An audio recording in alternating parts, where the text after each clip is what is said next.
So why did you start taking self-defense? Because I realized that there was a gap in my knowledge regarding personal defense. I'm a big time shooter, and I wanted to learn how to actually defend myself without a firearm. And so that's when my buddy Mark hit me up to start training with you.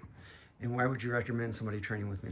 One, you're an awesome dude. Two, you make the classes really fun and enjoyable. And then the barrier of entry is really low. You make it really relatable, you make the practices repeatable, and it's stuff that we can do while we're walking around our own house practicing training and then apply it, hopefully never, but in the real world if we ever needed to.